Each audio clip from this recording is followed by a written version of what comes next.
Hello everyone, SS academy में आप सभी का स्वागत है एक बार फिर से। एनसीईआरटी की हमने एसएस जो आपका जीएस है शुरुआत किया था एनसीईआरटी से, और ये पूरा का पूरा एनसीईआरटी का सार है। ये पूरी नोट्स है जिसमें कि आपका 6 से लेके 12 तक, ठीक है ना, 6 से लेके 12वीं तक की पूरी एनसीईआरटी के जितने भी आपके करिकुलम है, यानी आपके जितने भी पाठ्यक्रम है, सारे के सारे इसमें इंक्लूड है। और बाकायदा आपको इससे आपके जो प्रश्न आने चाहिए पेपरों में, वो आपका यहाँ से तैयार हो जाता है, ठीक है ना। तो हमने पर्वतों के बारे में पढ़ लिया था। आज का जो हमारा टॉपिक रहने वाला है पठार, ठीक है ना। पठार टॉपिक रहने वाला। और पठार की बात करें तो पठार क्या होता है, ठीक है। पठार क्या है? पठार उस ऊंचे क्षेत्र को कहते हैं जो आसपास की निम्न भूमि से तो ऊंचा है, पर उसके अधिकांश धरातल का सापेक्ष उच्चावच हो बहुत कम हो। तो ये धरातल से क्या होता है, पठार ऊंचा होता है, और पठार थोड़ा समतल भी होता है, ऊपर जाके ये थोड़ा बराबर होता है, ठीक है ना। पर्वत कैसा होता है? बिल्कुल ऐसे होता है पर्वत, ठीक है। पर्वत जो होता है बिल्कुल ये ऐसे होता है। और पठार की बात करें तो ये ऊपर समतल भी होता है और तीव्र ढाल भी होता है। तो इसमें जब पढ़ेंगे तो हमें समझ में आ जाएगा आगे ही चल के। फिलहाल पठार क्या है? ये आपका जो निम्न भूमि है उससे ऊंचा होता है, ठीक है ना। पर्वत की तुलना में जो पठार है, पठारों की शीर्ष पर लगभग समतल या तरंगित विस्तृत भूमि होती है। इसके छोर पर तीव्र कगारें होती हैं। तो मैंने अभी बताया कि जो ऊपरी भाग है, यानी ये आपका पर्वत है, तो यहाँ पे आप देखेंगे तो यहाँ पे समतल नहीं है, लेकिन पठार की बात करें तो ये आपको देखने को मिला, ये आपका समतल देखने को मिलेगा। और इनका ये जो ढलान होती है, मान लीजिए ये पठार है, समतल है, फिर ये ढलान एकदम तीव्र से ऐसे तीव्र होता है बिल्कुल, ठीक है ना, बिल्कुल तीव्र ढलान होती है। तो ये आपको ध्यान में रखना है पठार के बारे में। पठार की चट्टानें बनती कैसे हैं, यानी इनका निर्माण किन किन चीज़ों से होता है? तो बलुआ पत्थर होता है, सैल, चूने का पत्थर, जो आपका परतदार अवसादी सैलों की संरचना होती है। तो पठार की जो चट्टानें होती है वो ज़्यादातर बलुआ पत्थर, सैल, चूने के पत्थर, परतदार अवसादी संरचना वाली होती हैं। तो ये सारे मिक्स होते हैं उसमें। इसके साथ ही इनके संस्तर लगभग 36 होते हैं। अतः इस व्यवस्था के कारण ही यह चौरस दिखाई देता है, यानी 4, ठीक है ना, चौड़ा। बात करें यहाँ पे पठारों की ऊंचाई, तो प्रायः कुछ 100 मीटर से, ठीक है ना, 100 मीटर से लेकर कई हज़ार, यहाँ पे कुछ की बात हुई है, 100 मीटर से लेकर कई हज़ार मीटर तक हो सकती हैं, यानी कोई निश्चित इसका ऊंचाई नहीं है। तथा इसकी भूमि सपाट होती है, ठीक है ना। तो इसकी भूमि क्या होती है? बिल्कुल सपाट होती है। पठारों का वर्गीकरण हम देखेंगे। पठारों का वर्गीकरण कितने भागों में हुआ है? 3 भागों में, ठीक है ना। पठारों का वर्गीकरण आपका पहला तो है आपका स्थिति के आधार पर पठार का वर्गीकरण, ठीक है ना। तो स्थिति के आधार पर 3 प्रकार के पठार होते हैं। कौन कौन से? अंतर पर्वतीय पठार, जिसे आप इंटर माउंटेन प्लेटिव कहते हैं। दूसरा है महाद्वीपीय पठार, कंटिनेंटल यानी कॉन्टिनेंटल प्लेटिव कहते हैं। और तीसरा आपका है पर्वत पदीय पठार, ठीक है, पेडमोंट प्लेटिव आपका। तो ये 3 हैं आपका। अंतर पर्वतीय पठार क्या होता है, ठीक है ना, ये पठार अंशतः या पूरी तरह, ठीक है ना, अंशतः या पूर्णतः पर्वतों से घिरा होता है। तो अंतर पर्वतीय जो पठार होता है ये पर्वतों से घिरा होता है, ठीक है ना। जैसे अगर इमेजिन किया जाए तो ये पर्वत है और ये इधर पर्वत है और ये बीच में हम मान के चले पठार हो गया, तो ये घिरा है कि नहीं, ठीक है ना, ये सिर्फ इमेजिनेशन।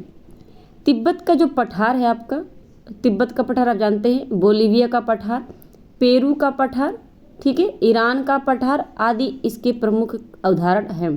तो अंतर जो पर्वतीय पठार है, इसमें आपका उदाहरण की बात करें तो तिब्बत का पठार पूछ सकता है, बोलीविया का पठार पूछ सकता है, पेरू का पठार पूछ सकता है और ईरान का पठार पूछ सकता है कि ये किन पठार के प्रकारों में आते हैं तो आपका अंतर पर्वतीय पठार आ जाएगा, जिसे आप इंटर माउंटेन प्लेटिव कहते हैं। ठीक है, ये पठार पर्वत निर्माण के समय ही बने थे। तो जब पर्वत निर्माण हुआ था तभी ये पठार बने थे। तिब्बत का, बोलिविया का, पेरू का और ईरान का पर्वत श्रृंखलाओं के मध्यस्थ इन क्षेत्रों का उत्थान भी भू संचरणों के साथ हुआ है। जब भू संचरण हुआ था तभी यह भी हुआ था पठार का निर्माण। ठीक है ना। महाद्वीपीय पठार, कॉन्टिनेंटल प्लेटू जो होता है आपका, ये पठार आसपास की निम्न भूमि, जो निम्न भूमि होती है, या आप जिसे आप समुद्र तल कह सकते हैं, तो समुद्र तल से सीधे उठे हुए होते हैं। ठीक है ना। निम्न भूमि क्या होता है, जो समान हमारी भूमि है, धरातल है, उससे जो नीचे वाला भाग होता है। ठीक है ना, इससे नीचे वाला भाग, तो ये निम्न भूमि हो गया। यहाँ से जो उठने वाली हो गई, तो ये जो आपका भूमि है, यहीं पे तो आपका समुद्र तल भी आता है। ठीक है ना। तो समुद्र तल से सीधे उठे हुए होते हैं, या फिर निम्न भूमि आप कह सकते हैं। और जो आपका उच्च भूमि की बात करें तो पठार आपका कहाँ से निकलता है, ये ऊपर से, धरातल के ऊपर से। ठीक है ना। तो ये चीज़ें आपको ध्यान में रखनी है। तो ये समुद्र तल से सीधे उठे हुए होते हैं जो महाद्वीपीय पठार होते हैं। इनका उत्थान महाद्वीपीय निर्माणकारी ऊर्ध्वाधर भू संचरण के द्वारा हुआ है। तो जब महाद्वीपीय निर्माण हुआ होगा उस टाइम पे ऊर्ध्वाधर ये भू संचरण हुआ, उसके द्वारा महाद्वीपीय पठार का निर्माण हुआ। इन पठारों की ऊंचाई 600 से 1500 मीटर तक होती है। ठीक है ना, 600 से 1500 मीटर तक होती है। जैसे कि आपका ब्राज़ील का पठार हो गया, दक्षिणी अफ्रीका का पठार हो गया, पश्चिमी ऑस्ट्रेलिया का पठार हो गया, छोटा नागपुर का पठार तथा शिलोंग पठार। तो छोटा नागपुर पठार आपका कहाँ पर है, ये आपका पड़ जाएगा बिहार और आपका झारखंड वाला जो सीमा होता है। ठीक है ना। और बात करें यहाँ पे शिलोंग वाला पठार, तो ये पूर्वी एरिया में, भारत के पूर्वी एरिया वाला जो होता है शिलोंग पठार। ठीक है ना, यहाँ पे आपको देखने को मिलेगा मेघालय में। तो ये आपको ध्यान में रखना है। और ब्राज़ील का पठार आप जानते हैं, ब्राज़ील अफ्रीका का सबसे बड़ा देश है, और ब्राज़ील का पठार आप देखेंगे। और दक्षिणी अफ्रीका, तो ये आपका मान के चलिए दक्षिणी अफ्रीका है। ठीक है ना। और यहाँ पे आपका ये पूरा का पूरा ब्राज़ील है, और इधर आप देखेंगे तो ये आपका दक्षिणी अफ्रीका हो गया। तो ये आपका ब्राज़ील का पठार हो गया, ये दक्षिणी अफ्रीका का पठार हो गया। ठीक है ना। ऑस्ट्रेलिया की बात करें तो ऑस्ट्रेलिया की आपकी जो पश्चिमी भाग होगा, मान के चले ये आपका ऑस्ट्रेलिया है, और ये पश्चिमी जो भाग है ये आपका ऑस्ट्रेलिया का पठार हो गया। ठीक है ना। तो ये ध्यान में रखेंगे आप। इन पठारों को सिल्ड तथा संचयित पठार के नाम से भी जाना जाता है। तो आपसे पूछेगा महाद्वीपीय पठार के उदाहरण कौन से हैं, तो ब्राज़ील का पठार हो जाएगा, दक्षिणी अफ्रीका का पठार, पश्चिमी ऑस्ट्रेलिया का पठार, छोटा नागपुर का पठार और शिलोंग पठार, ये महाद्वीपीय पठार हैं। ठीक है। और इन पठारों को सिल्ड या फिर संचयित पठार के नाम से भी जाना जाता है। अब आपका आता है लास्ट पर्वत पदीय पठार, जिसे आप पेडमोंट प्लेटिव कहते हैं। यह पठार एक ओर उच्च पर्वतों से तथा दूसरी ओर सागर या मैदान से घिरे होते हैं। तो ये एक तरफ तो कोई पर्वत से घिरे होते हैं, और एक तरफ ये लोग क्या होते हैं, या तो किसी मैदान से घिरे होंगे या फिर जल से घिरे होते हैं, यानी सागर से। ठीक है ना, किसी सागर से। और ये आपका पठार हो जाता है। तो ये चीज़ है आपका। अर्जेंटीना में पैटागोनिया का जो पठार है, ठीक है ना, अर्जेंटीना अफ्रीका आपका अमेरिका का है। तो अर्जेंटीना में जो पेंटागोनिया का पठार है, संयुक्त राज्य अमेरिका का अप्लेशियन पठार आपने सुना है। तो ये उदाहरण है, आपसे पर्वतपदीय पठार का उदाहरण पूछेगा तो पेंटागोनिया का पठार जो कि अर्जेंटीना में है, और यूएसए का जो अप्लेशियन पठार है ये भी पर्वतपदीय पठार है। ठीक है ना। यह पठार अपर्दन जनित पठार भी कहा जाता है इसको। ठीक है, अपर्दन जनित पठार, क्योंकि विभिन्न कारकों के प्रभाव से अपक्षय या अपर्दन द्वारा पुराने ऊंचे क्षेत्र कटकर आज इस रूप में पाए जाते हैं। ठीक है। निर्माण की प्रक्रिया क्या रही है इनका, तो निर्माण की प्रक्रिया के अनुसार वर्गीकरण किसका, पठार का, वो क्या था, स्थिति के अनुसार। और ये है निर्माण की प्रक्रिया, कैसे कैसे इसका निर्माण हुआ उस हिसाब से इसका बंटवारा। तो दो भागों में इसको बांटा गया है निर्माण की प्रक्रिया के अनुसार पठार को।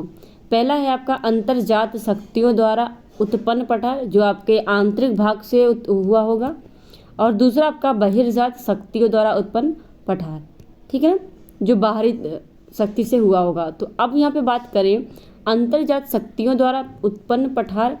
अंतर्जात शक्तियों द्वारा उत्पन्न पठार निम्नलिखित है, कौन कौन से, पटल विरूपणी पठार जिसे आप डायस्ट्रोफिक प्लेटिव कहते हैं, और इसकी अगर बात करें पटल विरूपणी पठार भू संचलन के द्वारा भूपृष्ठ का कुछ भाग ऊपर उठकर जब पठारों का रूप धारण करता है।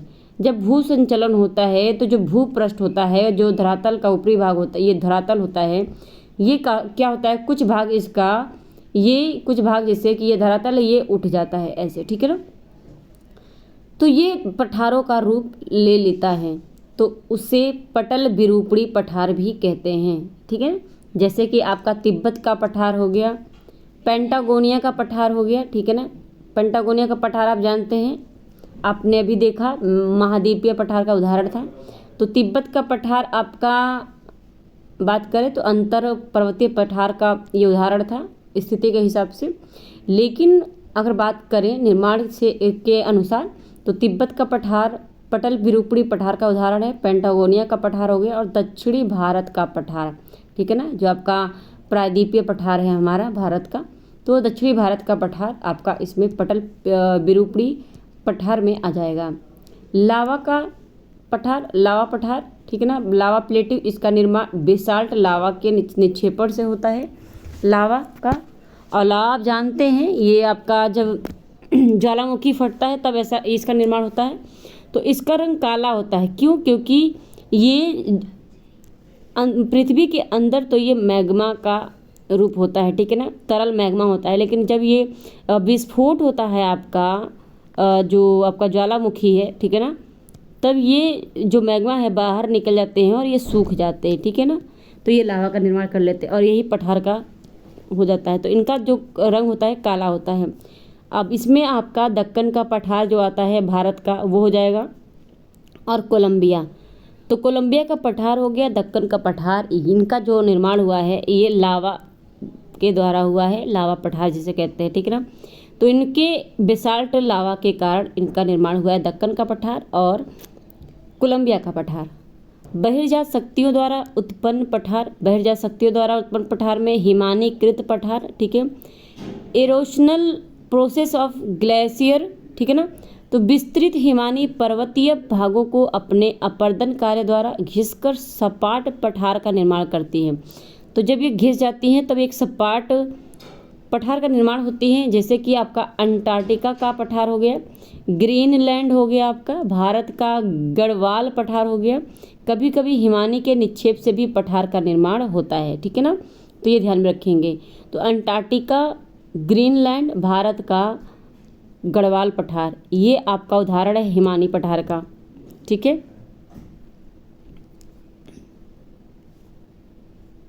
निर्माण होता है जैसे कि कश्मीर, अच्छा यहाँ पे फिर बात करें हिमानी के निक्षेप से भी पठार का निर्माण होता है, और इसमें हिमानी वाला अगर बात करें हिमानी के निक्षेपण से हुआ है, तो इसमें आपका कश्मीर में मर्ग की संरचना जो होती है मोरेन्स के निक्षेप से हुई है, ठीक है ना। कश्मीर में जो मर्ग है ये हिमोर के निक्षेप से हुई है।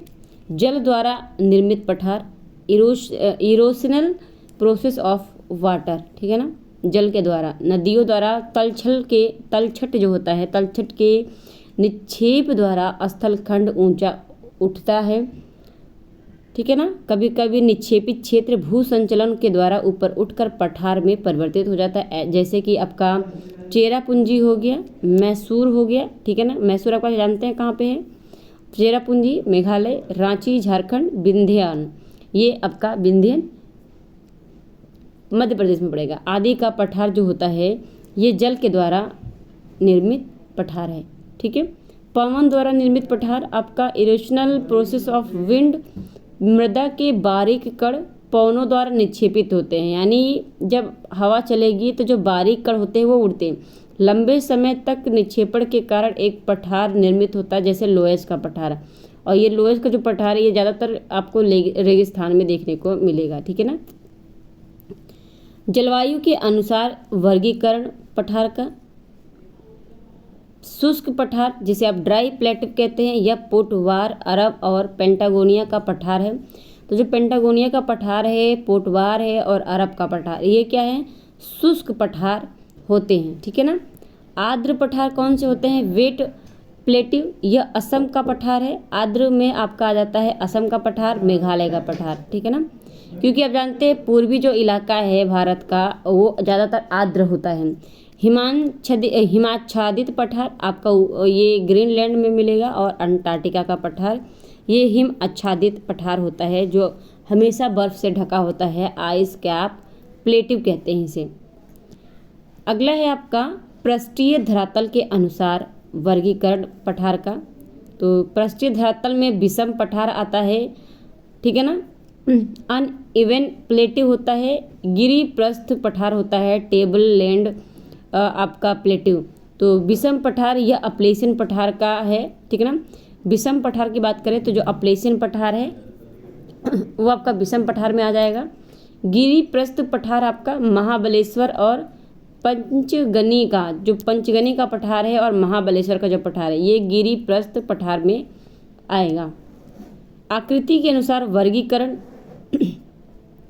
तो आकृति के अनुसार गुंबदाकार होता है पठार, ठीक है ना। डोमेड प्लेटिव, यह छोटा नागपुर और रामगढ़ का जो पठार है ये गुंबदकार होते हैं, ठीक है ना। छोटा नागपुर और रामगढ़ का जो प्लेटिव है आपका वो गुंबदाकार है। विच्छेदित पठार, ठीक है, डिसेक्टेड प्लेटिव जो होता है यह पूर्वी घाट का पठार होता है। पूर्वी घाट यानी भारत का, ठीक है ना, भारत का जो पूर्वी घाट हो गया, ठीक है ना, भारत के इधर वाला जो भाग हो गया, ठीक है। और आपका बात करें तो सपाट पठार होता है, फ्लैट प्लेटिव, यह तिब्बत का पठार जो है बिल्कुल फ्लैट है, ये जाता है पठार, ये पठार है बिल्कुल फ्लैट होता है। सीढ़ी नुमा पठार, ये आपका कंटोर प्लेटिव कहाँ पाया जाता है, तो ये विंध्य और कैमूर का जो पठार है, कैमूर आप जानते हैं बिहार का, और विंध्य आपको जानते हैं मध्य प्रदेश, ठीक है ना। तो सीढ़ी नुमा जो पठार है ये विंध्य और कैमूर का पठार है। पुनर्युवनित पठार, ठीक है, पुनर्युवनित पठार जो आपका होता है यह रांची का पाट पठार होता है, रांची का। तो रांची आप जानते हैं झारखंड का है, और रांची का जो पाट पठार है वो पुनर्युवनित पठार है, ठीक है ना। पठारों का महत्व क्या है, इम्पोर्टेंस क्या है पठारों का। बात करें पठारों के महत्व की तो सबसे पहले तो पठारों में खनिजों की जो होती है मात्रा वो प्रचुर मात्रा होती है, ठीक है ना, खनिजों की, जिससे यह काफ़ी उपयोगी होती है। इसलिए खनन क्षेत्र पठारी क्षेत्रों में स्थित पाए जाते हैं। तो जितनी भी खनन क्षेत्र होते हैं वो पठारी इलाके में पाए जाते हैं। अफ्रीका का जो पठार है सोना हीरा के लिए विश्व में जाना जाता है। अफ्रीका का जो पठार है, ठीक है ना, तो सोना और हीरा के लिए जाना जाता है। पठारी क्षेत्रों में बहुत से जलप्रपात भी पाए जाते हैं, क्योंकि यहाँ नदियाँ ऊंचाई से गिरती हैं तो झरने का निर्माण होता है, ठीक है ना।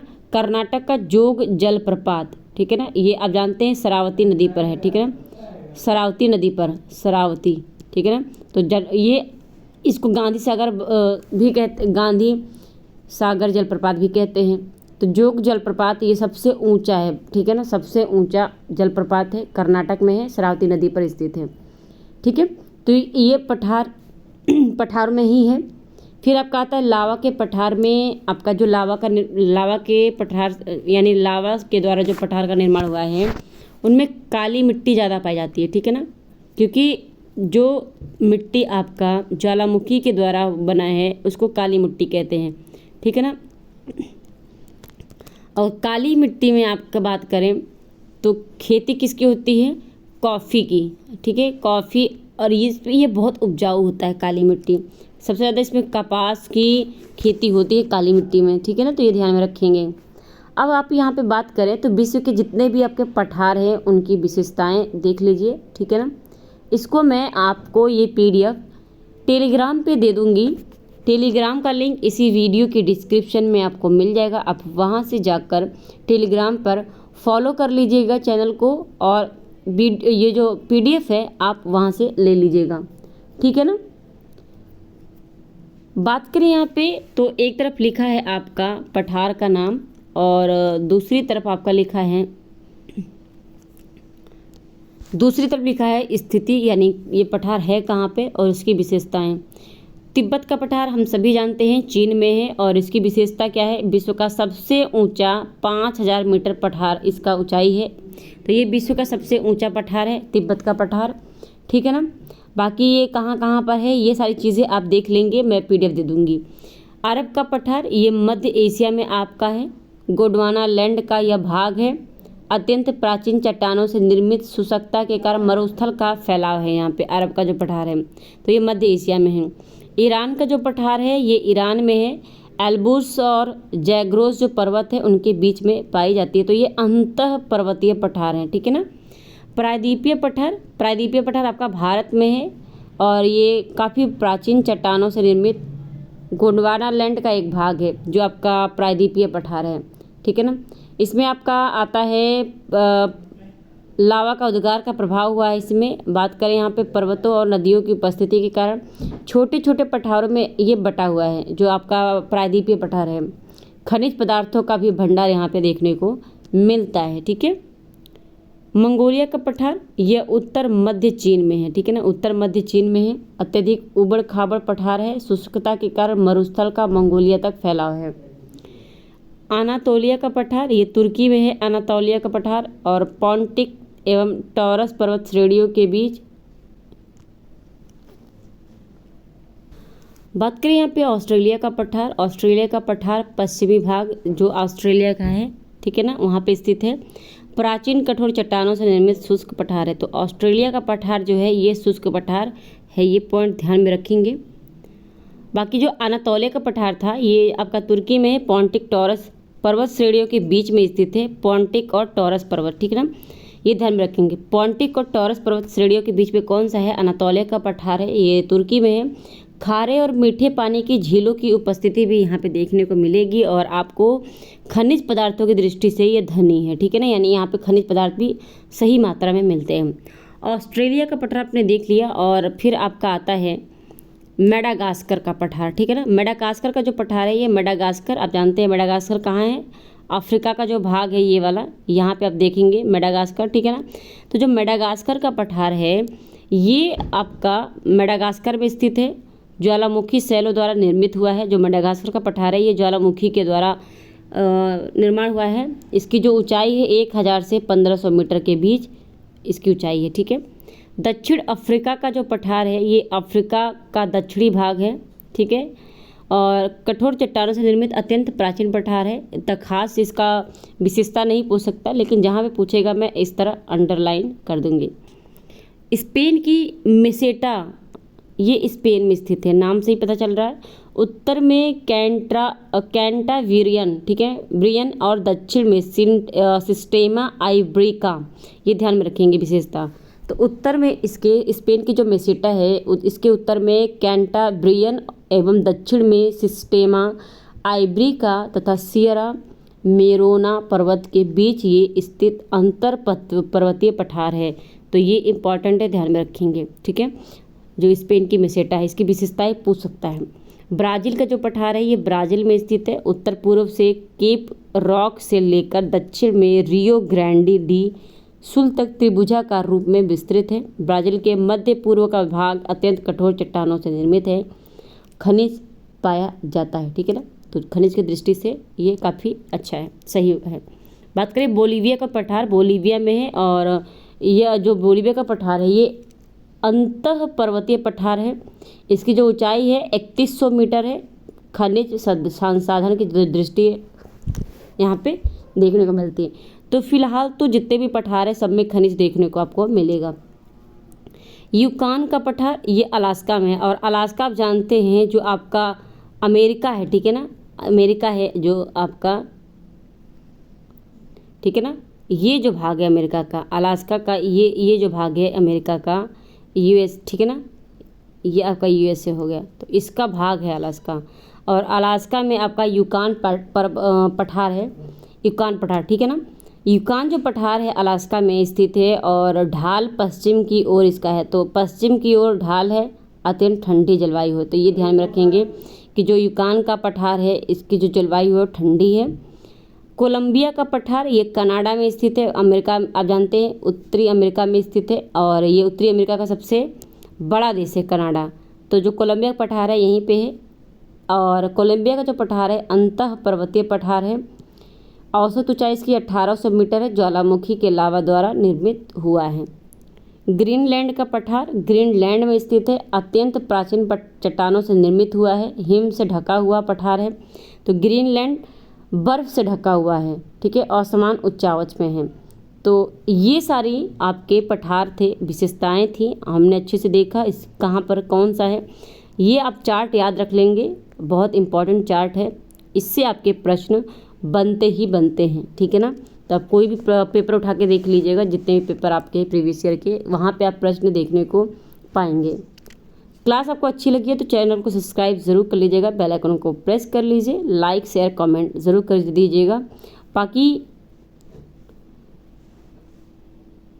इसके पहले के जितने भी मैंने क्लासेस करवाई हैं अब तक के आपके 14 क्लास हो चुकी है, इसको लेके 15 क्लास हो जाएंगे। तो 14 क्लास अगर आपने नहीं की है, इसकी प्लेलिस्ट इसी वीडियो के डिस्क्रिप्शन में मिल जाएगी। एनसीईआरटी 6 to 12 नोट्स पूरा लिखा होगा जीएस का, और इसमें हर एक स्टूडेंट के लिए ये क्लास इम्पॉर्टेंट है, ठीक है। मैं बार बार वही चीज़ कह रही हूँ, पूरा का पूरा एनसीईआरटी का सार है, 6 से लेके 12वीं तक के सभी एनसीईआरटी के जितने भी आपके टॉपिक हैं इसमें कवर हो रहे हैं, ठीक है ना। तो अगर आप एनसीईआरटी से पूरा तैयार करना चाहते हैं तो इस चैनल से जुड़ जाइए, बाकी टेलीग्राम से सारी इसकी पीडीएफ ले लीजिएगा, ठीक है ना। मिलते हैं अपने नेक्स्ट क्लास में, आज के लिए इतना ही, धन्यवाद।